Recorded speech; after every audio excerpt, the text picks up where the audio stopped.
Salut à toutes et à tous les amis, aujourd'hui on se retrouve pour une nouvelle vidéo. On se retrouve pour une vidéo tuto, explication. Je vais vous expliquer à peu près ma démarche, comment j'ai fait pour faire mon timelapse d'Inuyasha, enfin mon dessin sur un mur d'Inuyasha. Donc je vais vous donner quelques conseils, enfin les trucs que moi j'ai appliqués. Je suis absolument pas professionnel quoi que ce soit, mais c'est vrai que finalement vous verrez à la fin que ça rend plutôt bien. Donc c'est vrai que j'ai mis que 2 épisodes de ce timelapse.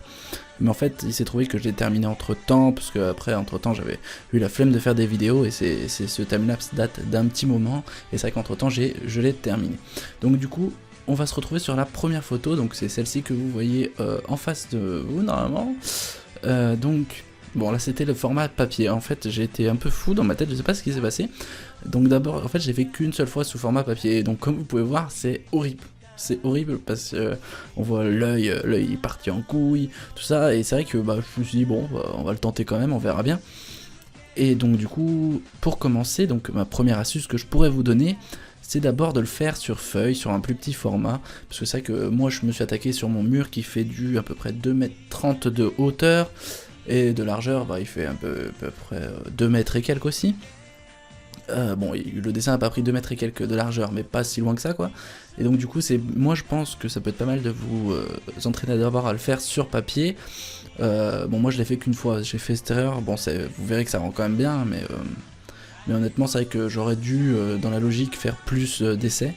Après, ça dépend si ça vous convient. Déjà sur feuille, entraînez-vous d'abord sur feuille, quoi. Sur feuille, vous entraînez-vous jusqu'à ce que le résultat vous donne bien.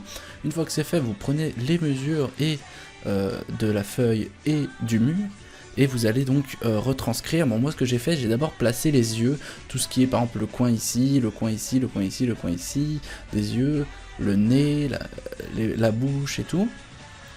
J'ai retranscrit d'abord ça sur le mur, les mesures à peu près les plus importantes, et après c'est vrai que alors après est-ce que je pense, j'ai pas du tout envie de me vanter ou quoi que ce soit, mais c'est juste qu'après il faudra vraiment faire preuve de bien voir les proportions dans sa tête, vraiment quand vous retranscrirez dans le mur. Après ce que vous pouvez faire, c'est si vous êtes vraiment un acharné, que vous voulez vraiment de la proportion, quand vous avez fait votre dessin sur votre feuille, et bien vous reprenez vraiment toutes les proportions. Mais bon, ça prend du temps, et moi ce que j'ai fait, j'ai fait que pour le visage, donc là c'est vrai que vous inquiétez pas, on va passer à la photo suivante.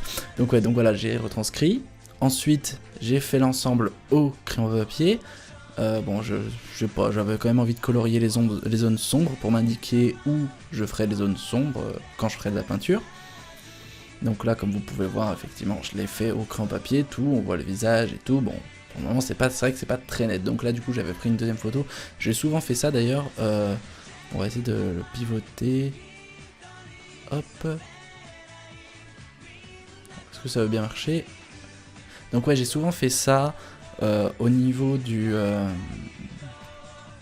des photos. J'ai souvent pris 2 fois les photos sous un angle un peu différent et tout.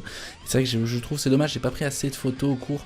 C'est vrai que je prenais quand même quelques photos de temps en temps, mais c'est vrai que vous verrez un passage, j'ai trop sauté d'étapes en photo, mais à vrai dire j'avais pas du tout prévu cette vidéo, hein. Ce truc là je l'ai fait il y a un peu moins d'un an je pense. Du coup après entre temps j'en ai commencé un autre que vous pouvez voir d'ailleurs sur ma chaîne.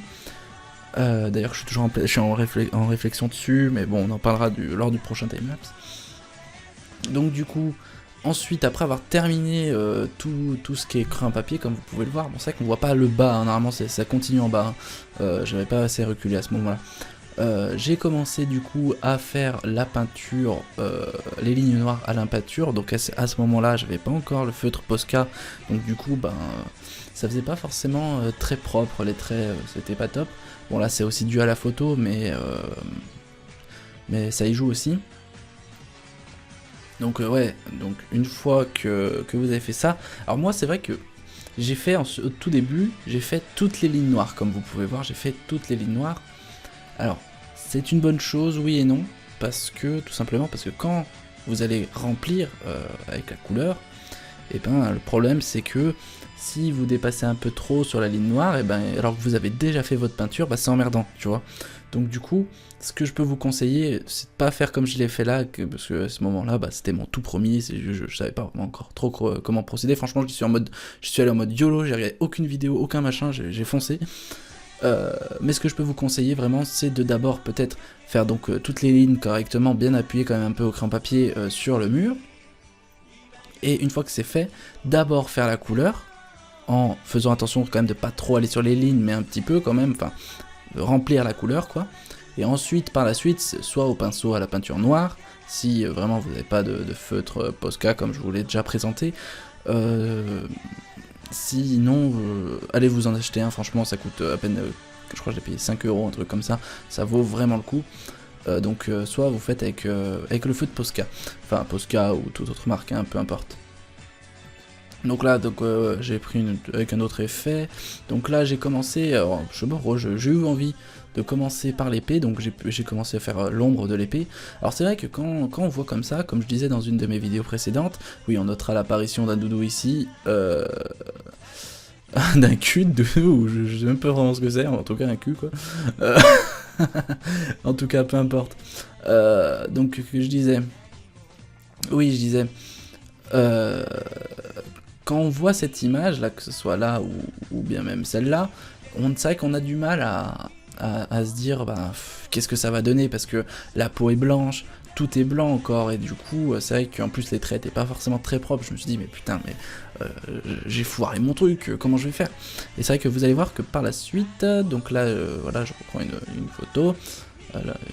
Alors là c'est quand j'ai fait les cheveux, putain décidément elles sont toutes penchées. Ce serait pas mal que ça se tourne correctement, voilà parfait.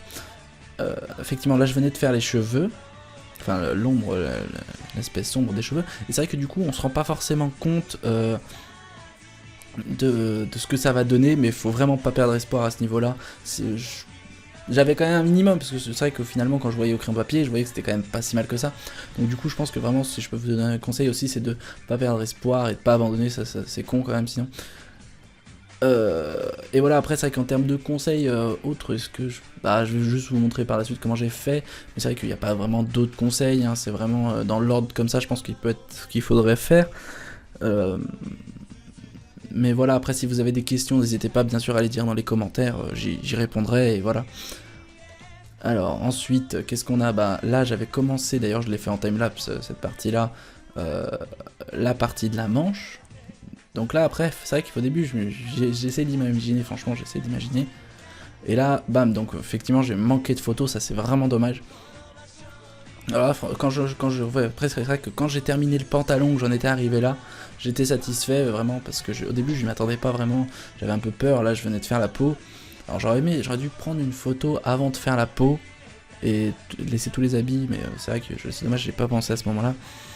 Mais c'est vrai que comme vous pouvez voir, c'est vrai que là rien que la peau, là il manque quelques endroits, hein, il manque quelques endroits, mais rien que la peau change vraiment beaucoup. Et là donc on va se retrouver sur la dernière photo, l'aspect final, la fin quand je l'ai terminé. Bon franchement il faut pas regarder ma chambre, c'est un gros délire. Ouais, c'est vraiment un délire. Et donc du coup comme je disais, là j'avais fini la peau, j'avais rajouté la langue, l'épée, les couleurs de l'épée. Alors il manquait juste ça, il manquait juste cette partie là. Mais sinon dans l'ensemble c'est terminé, enfin c'était terminé je veux dire. Et c'est vrai qu'à partir de ce moment là, et ben là on voit que ça prend du sens, là on comprend mieux toutes les lignes, on comprend mieux tout. Et donc du coup c'était vraiment pas mal. Donc après en termes de pinceau, si vous faites la peinture du coup l'intérieur, prenez des petits pinceaux. Alors ce que je conseille vraiment c'est de passer d'abord tous les contours au petit pinceau, en essayant de pas trop frôler la ligne noire. Et ensuite vous compléterez avec un pinceau plus grand, mais c'est vrai que commencez bien avec le petit pinceau pour être sûr de pas faire n'importe quoi, pas trop dépasser quand vous passez des gros coups de pinceau. Donc vraiment faire les petites lignes au bord et ensuite passer à l'intérieur. En tout cas les gars, si cette vidéo vous aura plu, n'hésitez pas, enfin les gars, les filles, tout ce que vous voulez hein, bien entendu, n'hésitez pas à laisser un like, ça me ferait hyper plaisir. Si vous avez des questions, n'hésitez pas à les poser dans les commentaires, et pourquoi pas vous abonner. Je vais continuer à faire mes timelapses, bon c'est vrai que des fois j'avance un peu de mon côté, mais je continuerai à faire des timelapses, et à chaque fin de truc je ferai un récapitulatif sur la peinture que j'ai fait. Et voilà, donc si cette vidéo t'a plu, tu sais ce qu'il te reste à faire, et voilà. On se retrouve pour une prochaine vidéo, salut à tous.